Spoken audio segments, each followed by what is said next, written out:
Disassembling this rifle is very easy. All we need to do is pop out those push pins, and really all you'd really need to do is get that back one just so you can rotate it open, but I'm going to get them both just so I can pull them right apart. Looking at the lower, you can see it's basically very AR-ish.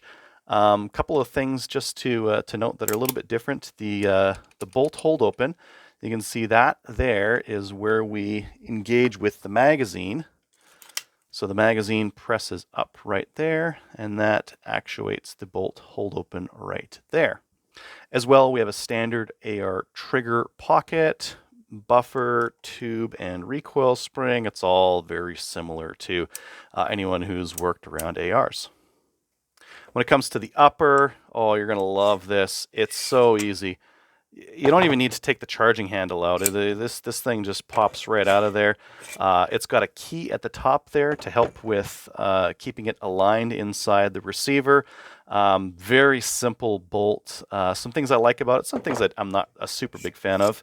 And then if you look at this charging handle, it's very simple. It's just got that one nub to grab on. It's non-reciprocating, and it's got our little hook there just to grab on the inside there. So very simple setup here. And again, when we need to clean this thing because there's a bunch of carbon and crud and whatnot stuck in there, it's going to be very easy because this thing is so quick to break down and get the bolt out. Speaking of the bolt, you can see this setup there. I think this extractor spring could be a little bit tighter. I think, I don't know. There's our firing pin. You can kind of see it through there. Other than that, very AR-ish, just solid 9mm style. So I'm going to go ahead and take it down. So what I'm going to do here is compress the firing pin just a little bit. Geez, how am I going to do this? Oh, there we go. That'll do it. Compress it a little bit, poke the firing pin retaining pin out.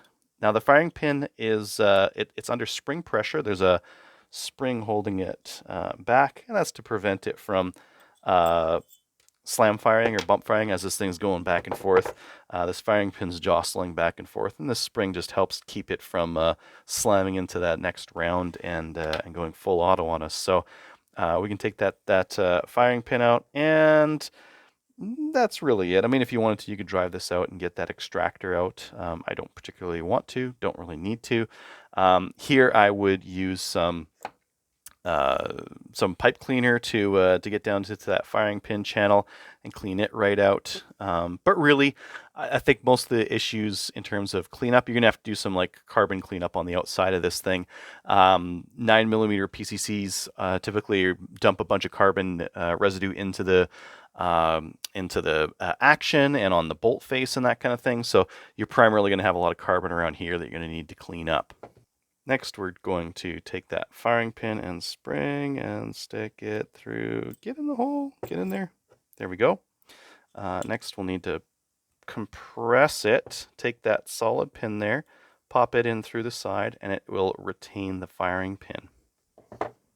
Grab our upper, pop it in the charging handle. You can even lock it in if you want to. Grab your bolt, knobby bit, down, and in she goes. Take the lower, match it up, push in the pins from the other side, and that's it. We're just reassembled. Super quick, super easy.